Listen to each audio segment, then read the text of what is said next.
फिर next topic है respiration. Respiration के अंदर डिस्क्रिप्शन दे रखा है कि सिर्फ इसमें गैसेस का एक्सचेंज हो रहा है, हमारे ब्लड में हो रहा है, फिर हमारे सेल्स में हो रहा है। ये डिफरेंट एज के अकॉर्डिंग डिफरेंट होते हैं, बट नॉर्मली ये 12 से 20 होते हैं जो हम ब्रीथ कर रहे हैं। फिर नर्सिंग कंसिडरेशन दे रखा है कि कुछ फैक्टर्स होते हैं जो कि पल्स को अफेक्ट करते हैं, वही फैक्टर रेस्पिरेटरी रेट को भी अफेक्ट करते हैं। सेकंड, अगर हमारी बॉडी में कार्बन डाइऑक्साइड बहुत ज़्यादा बढ़ जाए, सपोज कहीं आग लग गई है, तुमने बहुत ज़्यादा कार्बन डाइऑक्साइड इनहेल कर लिया है, तो इसकी वजह से जो रेस्पिरेटरी रेट है वो इंक्रीज़ हो जाता है, क्योंकि अब बॉडी के अंदर ऑक्सीजन की कमी बढ़ गई है, कार्बन डाइऑक्साइड बढ़ गया, तो फिर रेस्पिरेटरी रेट इंक्रीज़ हो जाएगा उसको कंपनसेट करने के लिए। थर्ड, अगर हेड इंजरी हुई है, इंक्रीज़ हो गया इंट्राक्रेनियल प्रेशर, तो उसकी वजह से डिक्रीज़ हो जाएगा हमारा रेस्पिरेटरी सेंटर ब्रेन में, जिसकी वजह से हम बहुत शैलो ब्रीथ करेंगे और बहुत ही धीरे धीरे ब्रीदिंग करेंगे, स्लो करेंगे। फिर फोर्थ, अगर मेडिसिन ले रहे हैं जैसे कि ओपियोइड अनाज, जैसे कि ये भी डिप्रेस करते हैं रेस्पिरेशन को।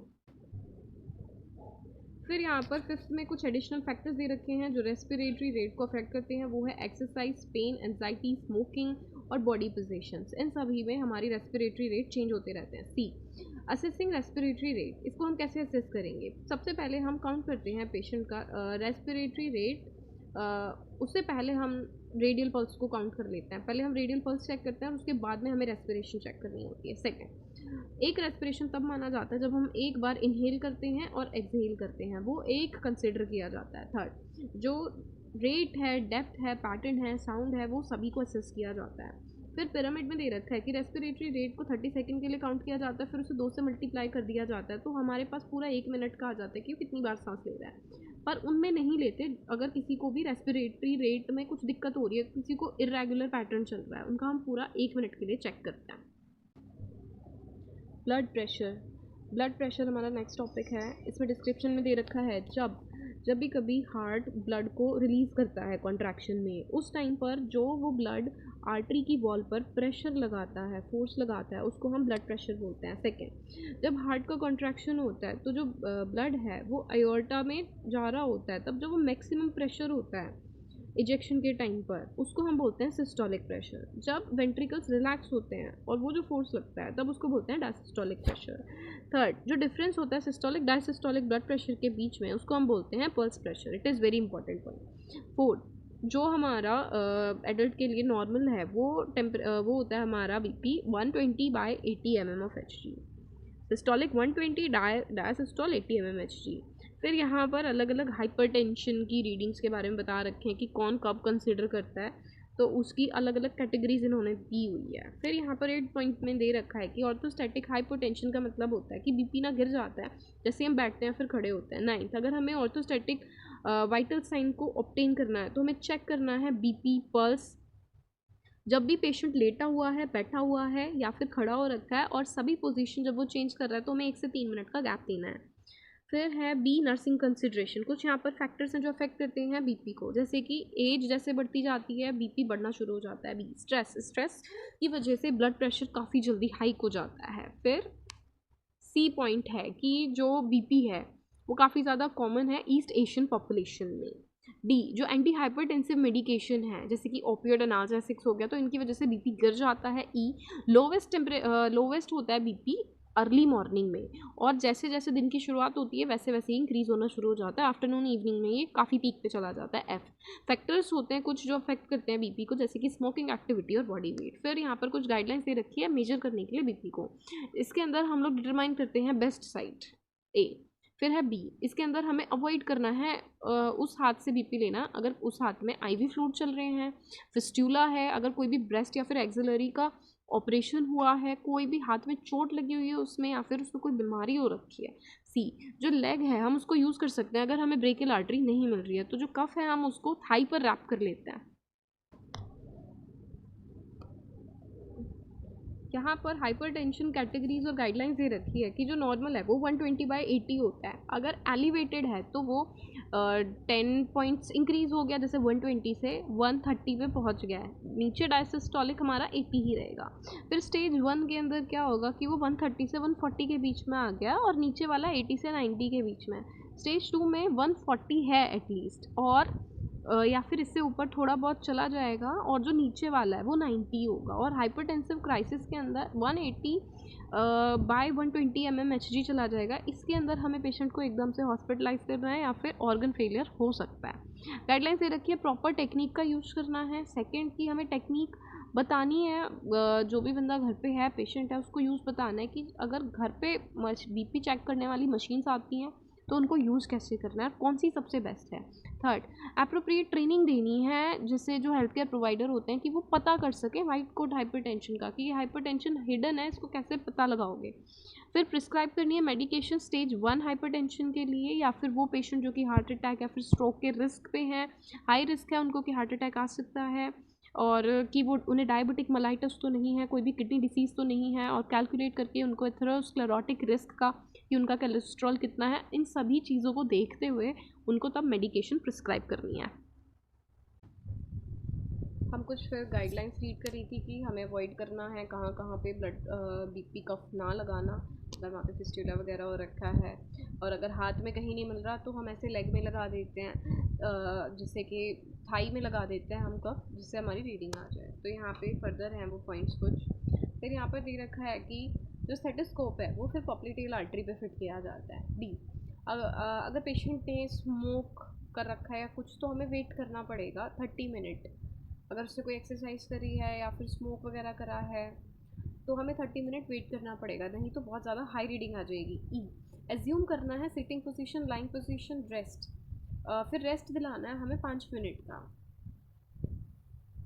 फिर client not to speak during the measurement, हमें क्लाइंट को ये भी बोलना है कि तेरे को चुप रहना है, नहीं तो फिर जो रीडिंग है वो गलत आ जाएगी। एफ, कफ फुल्ली डिफ्लेट होना चाहिए अच्छी तरीके से, स्टेथोस्कोप, फिर जी दे रखा है कि स्टेथोस्कोप बढ़िया तरीके से फिट होना चाहिए। एच, डॉक्यूमेंट करना है हमें फर्स्ट क्वार्टर ऑफ साउंड को फर्स्ट फेज में। अब ये फर्स्ट फेज के अंदर वॉइस कैसे आती है, जब हम बहुत टाइट उसको कफ करके, जो कफ होता है उसको फुला देते हैं, तो जिस टाइम पे हम स्लो कर रहे होते हैं, उसकी एयर को निकाल रहे होते हैं, रिलीज़ कर रहे होते हैं बीपी कफ की, तो प्रेशर जो आर्टरी पे होता है वो रिड्यूस होता है। तो जैसे ही वो रिड्यूस होता है तो उस टाइम पर हमें सिस्टोलिक प्रेशर फील होता है। फिर उसके बाद में जो बिगनिंग होती है फिफ्थ क्वार्टर कॉफ साउंड की, फेज फिफ्थ में, उसको हम डायसिस्टोलिक प्रेशर बोलते हैं। फिर यहाँ पे पिरामिड दे रखा है कि जब भी हम बीपी को ले रहे हैं तो हमें एप्रोप्रिएट कफ साइज़ को सेलेक्ट करना है। अगर बहुत छोटा होगा तो रीडिंग हाई चली जाएगी काफ़ी ज़्यादा, और अगर काफ़ी बड़ा कफ होगा तो फिर उससे काफ़ी गलत लो रीडिंग आएगी। फिर नेक्स्ट है हमारा पल्स ऑक्सीमेट्री, इसका डिस्क्रिप्शन दे रखा है। पल्स सैचुरेशन जो है वो क्लाइंट का कितना, पल्स के ऑक्सीमेट्री हमें बताता है कि ऑक्सीजन सैचुरेशन कितना है क्लाइंट के एचबी में। इसको हम बोलते हैं SaO2, जिसको हम रिकॉर्ड करते हैं परसेंटेज में, जैसे कि 95%, 100%, ये हमारी नॉर्मल वैल्यू होती है। फिर बता रखा है अगर किसी पेशेंट को हाइपोक्सिक क्लाइंट है, वो उसको हाइपोक्सिया हुआ और फिर उसके बाद में वो जितनी भी रिलेटली जितनी ऑक्सीजन अवेलेबल है वो उन सभी को यूज़ कर लेता है, तो उसको हम एट्रियल ऑक्सीजन प्रेशर के तौर पर उसको मेजर करते हैं, PaO2, जो हम ABG टेस्टिंग में भी पता लगा सकते हैं। और जितनी भी रिजर्व जो उसकी बॉडी के अंदर ऑलरेडी है, जो उसका HB उसको लेके जा रहा है ऑक्सीजन को, उसको हम SaO2 बोलते हैं, जो कि तब जितनी भी हमारे टिश्यूज़ हैं उनको ऑक्सीजन प्रोवाइड करता है। फिर पल्स ऑक्सीमेट्री है। Pulse oximetry reading can alert the nurse to hypoxia before clinical signs occur. Pulse oximetry reading alert कर देती है नर्स को कि इसको हाइपोक्सिया है, तो उसी के साइन आने से पहले ही पता चल जाता है। 6, अगर रीडिंग काफ़ी ज़्यादा नॉर्मल रेंज से कम चल रही है तो हमें उसको डीप ब्रीदिंग टेक्निक्स सिखानी है और रीचेक करना है उसकी पल्स को। फिर है नर्सिंग कंसिडरेशंस।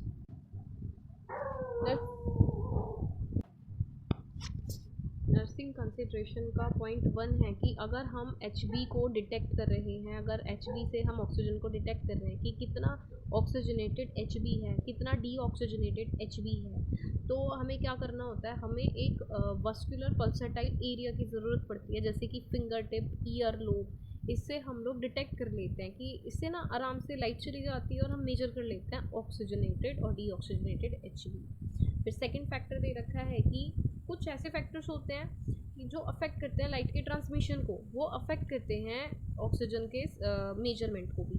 तो कुछ फैक्टर्स दे रखे हैं अब यहाँ पर, जैसे कि सेंसर मूवमेंट हो गया, फिंगर नेल पॉलिश हो गया,